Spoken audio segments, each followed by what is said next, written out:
Me and Tim Alberino, we talked about this when all this came out with Dr. Stephen Greer.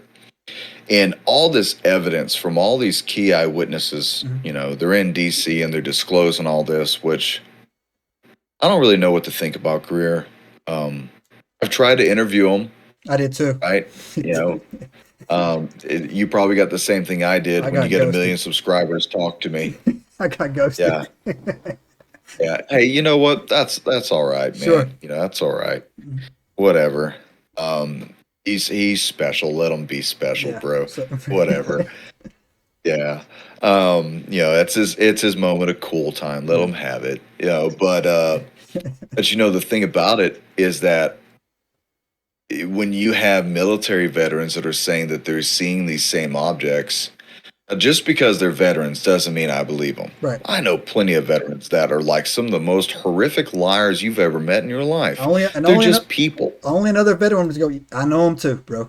I know him too. I've Yeah. met some of the sharpest Yeah. people in my life in the military, and I've met some of the dumbest. How are you? You are one IQ. Who lied to get you in here? You got to be the dumbest person I've ever met in my life, right?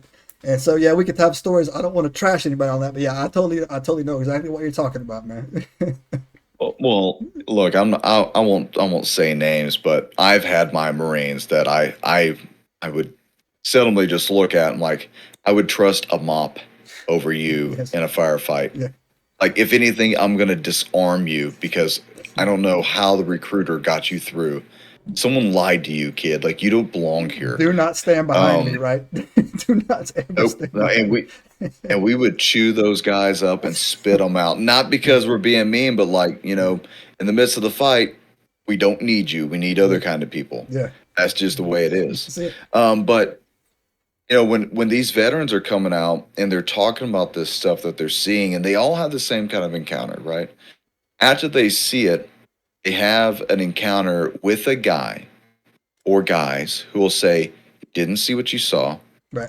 We won't talk about what you saw. Sign this NDA. Oh, and by the way, if you say anything, bad things are going to happen to you." Now, you and I both know that does not need to happen just because you saw a UFO. Yeah. Like those same guys can come and visit you if you saw the wrong helicopter. Yeah. Yes. Right? If you saw the wrong helicopter our boys are flying on, you're going to get a knock on your hatch. Hey, you who? We need to have a conversation. Yeah. Get dressed. Right? You didn't see what you saw. Yeah. Get dressed. Come here. Yeah. Yeah. Skipper wants to talk Yeah. to you. Come here. Get dressed.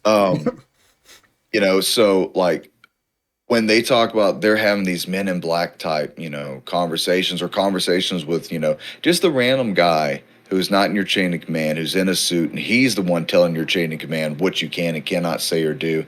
Yeah. That's when I go, okay, I've heard this story. I've heard that story while in the military. Yeah. Me too. Right? I've heard that story while in the government. And I've experienced kind of part of it, not for that reason, not for UFOs or anything, but kind of for, a similar reason. But so I believe those accounts. But what I don't like, and feel free to chime in, right? What I don't like is like, if you disclose national secrets, look what happened to Edward Snowden. Mm-hmm. Okay? Look what happened to Edward Snowden. We want to kill Edward Snowden. Right. Right? What's his name from WikiLeaks? We want to kill that guy. Julian Our Assange, government right? wants to kill Yeah. Julian Assange. Regardless if you think these dudes are in the right or in the wrong, Mm-hmm. our government wants to kill those dudes. And now you mean to tell me Stephen Greer, a nobody, like a nobody's nobody. He was an OR surgeon, so he's not a nobody. He's a freaking important person. He's a surgeon, right? But other than that, he's not an intel officer. He's not a veteran. He's not a contractor for the government.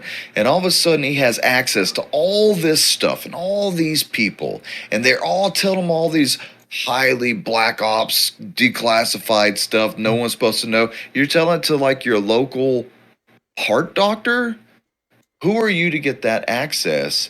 Who gave you that clearance? Bro. And are you really telling the truth on the clearance that you think you had? Yeah. Because I've heard stories, and I'm not gonna say anything other than that. But when you gather this amount of people who are talking about a black ops operation. Operation Blue Book. When you research Operation Blue Book, as I did, it lasted from 47-48 to 1994, when the U.S. government the whole time, they're investigating UFO and alien encounters, and they're really coming at it from like a cover-up standpoint, not an exposure standpoint. And in 1994, when they closed the case files, they said, yeah, there's like 800 to 1,300 objects that we can verifiably say. I cannot say this word right now. Verifiably say that we have no idea what people saw. But about 8,000 encounters were, it's swamp gas from Venus or stars in the sky. And then they closed the book. And you know what they say when they close the book on the operations and it goes to the declassified operations center? They said that there's no there. There's nothing there. There's nothing to worry about. Not only that, but there's no threat to the government that UFOs present. So when Blue Book was finished, and it was like 40, 50 years of doing Operation Blue Book before they finally, canceled it all and then they started to declassify it. There's no threat and there's no real materialization of evidence that UFOs are real or aliens are real. And then from 94, and the project never closed, by the way. Yeah, never. The project never closed. It just kind of went downhill and then resurfaced. And then, like the early 2000s, Arrows developed. And then mid-2000s, 12 time frame, you start to hear about Lou Elizondo. You start to hear about some of these other declassified operations, the Tic Tac stuff. And now all of a sudden, UFOs are real, and UFOs are a threat to the United States and the security of the United States. So I'm confused. Corporal Thornton is confused over here, okay? I'm just a simple, small-minded Marine. In 47-48, when you guys first found the disc, no idea what it was. You think it's aliens or you think it's Russians or Germans. And all of our pilots are seeing all this stuff. We have had people die. We have had people get different radiation exposures and experiences. One of them happened actually over here in South Texas, where one landed, a very well-known case, and the two women and the child get like horrific radiation exposure from it. Was it that? And that's happened multiple times. Subscribe now and turn on the notifications to join us on this extraordinary journey into the unknown.